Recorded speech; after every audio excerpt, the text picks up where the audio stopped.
right, lesson 126, equations with x squared and the Pythagorean Theorem. We haven't talked about the Pythagorean Theorem in a long time. I think last year maybe was the last time. So looking forward to that. But first, equations with x squared. All right, if you look at 126.a, it says if we consider the equation x squared equals 4, we see that there are two solutions that will satisfy the equation.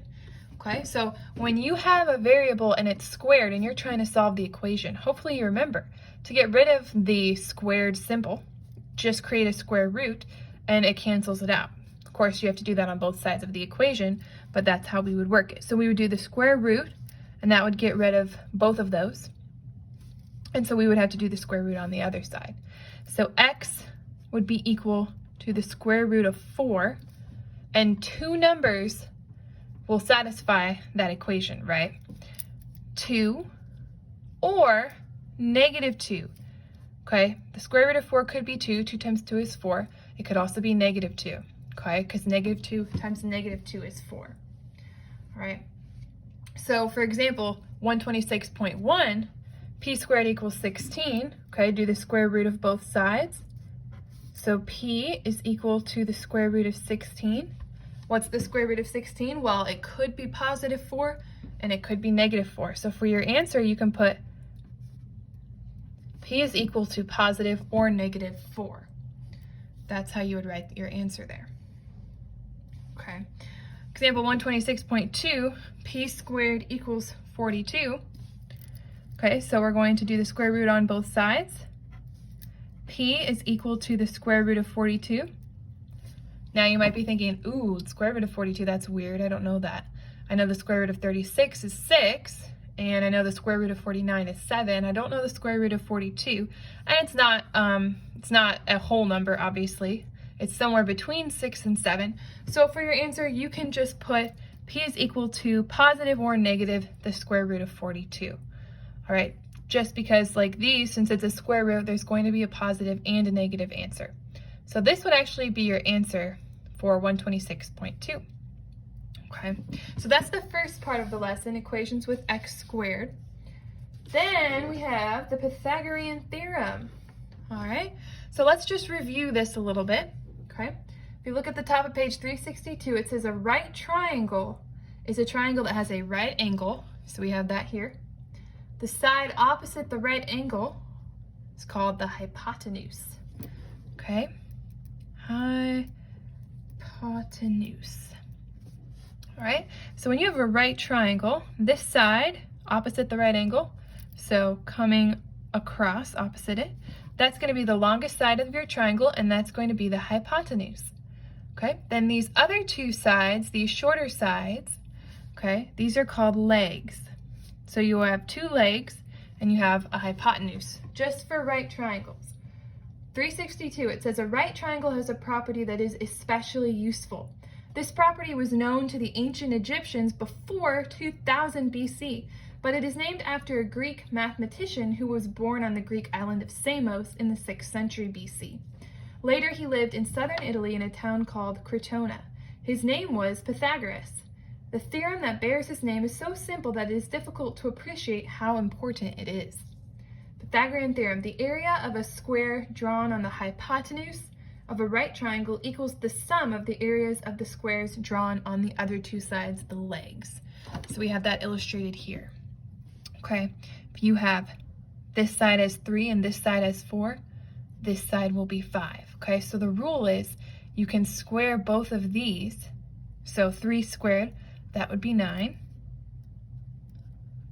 4 squared, that would be 16, okay?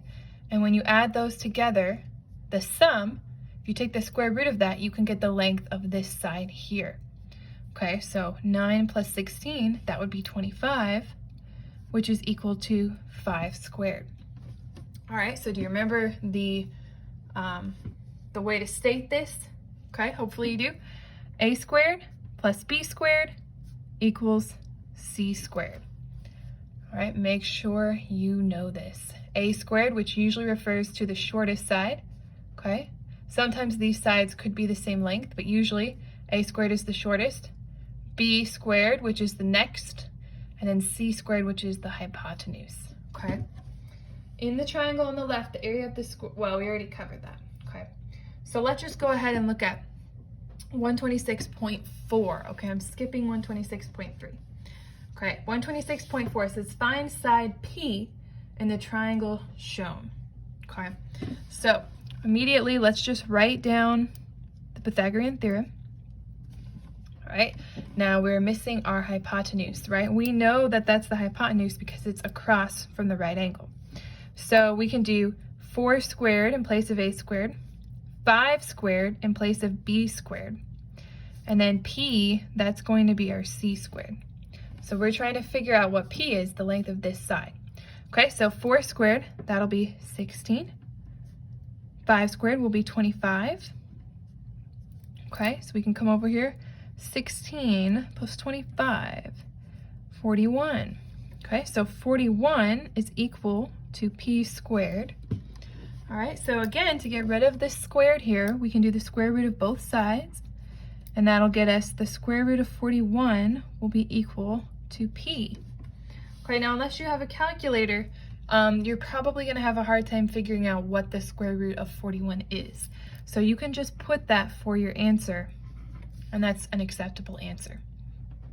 Okay, and of course, this one we wouldn't normally put positive or negative because we're actually measuring a physical length, and lengths can't be negative. So we're just going to put the square root of 41 and assume that it's positive. Okay, 126.5. Okay, so let's look at this one. Okay, we know we're going to use the Pythagorean theorem. So we have a squared plus b squared equals c squared. This time we have our hypotenuse, so we're going to put that in place of c squared. We're missing our shortest side, so we're going to leave a squared as is and put 7 in place of b squared. Okay, so we can come over here, and we still have a squared. 7 squared, that's going to be 49. 9 squared is 81. We need to get a squared alone. That's our unknown, our m. Okay, so we can subtract 49 from both sides. Okay, now 81 minus 49. 11 minus 9, 2. Okay, 32. Do the square root on both sides. So a is equal to the square root of 32. Okay. Go ahead and practice A and B on your own. Play the video and I'll give you the answers. And then I'm also going to show you something else that I think will just help to show the importance of the Pythagorean theorem. So go ahead and do these practice problems and get your answers. All right, so for letter A, you should get the square root of 13. Okay, so real quick, 2 squared plus 3 squared is going to equal c squared. So 4 plus 9, that'll be 13.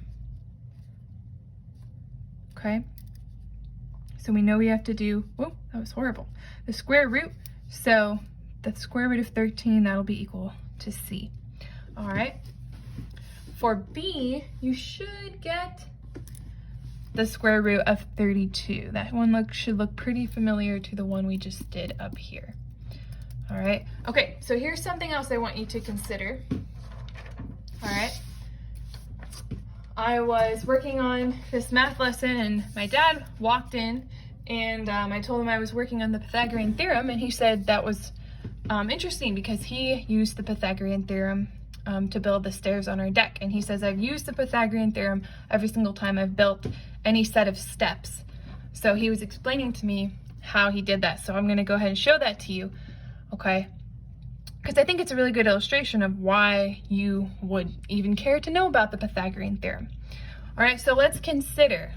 All right, so my dad built the stairs to our deck, all right?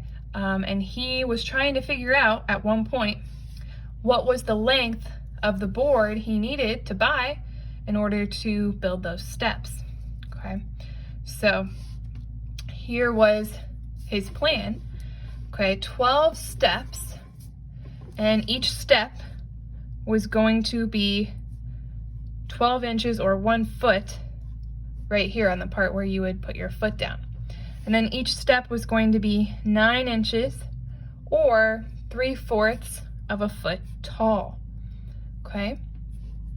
So right here we have 3/4 of a foot for heights, and then they were going to be a foot each where you step on. Okay, so some people would maybe draw this out and then go, okay, let's see, how long does this need to be? 1, 2, 3, 4, 5, 6, 7, 8, 9, 10, 11, 12. Okay, so I need to get a 12-foot board, but that would not be good. If you bought that, that would be a mistake. Okay, if the total length is 12 feet, right, we've got 12 steps, 1 foot each, and the total height is 9 feet, right? Okay, we have 0.75 feet. Okay, if you take 0.75 and you multiply that by 12, we have 12 of these, you're gonna get 9 feet, okay? So if you're gonna need 9 feet tall and 12 feet across, how long do you need to buy your board here on this slanted part? Okay, this would represent the board you would need to buy. Well, you would use the Pythagorean theorem, right? Okay, so 12 squared, that would be 144. And 9 squared, that would be 81. So you would add those together. 5, 12, 225.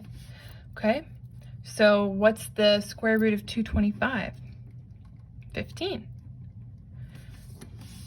So this board would need to be 15 feet long. So when he went to the store, he had to buy a board that was 15 feet long, and it had to be plenty wide. And then you would go through and you would cut out the stairs. All right, so this is exactly what he did when he built the steps on our deck. So at any point, if you're wanting to build a set of stairs, you are definitely going to use the Pythagorean theorem. So make sure you memorize that a squared plus b squared equals c squared. All right, so that's lesson 126. Go ahead and work your lesson.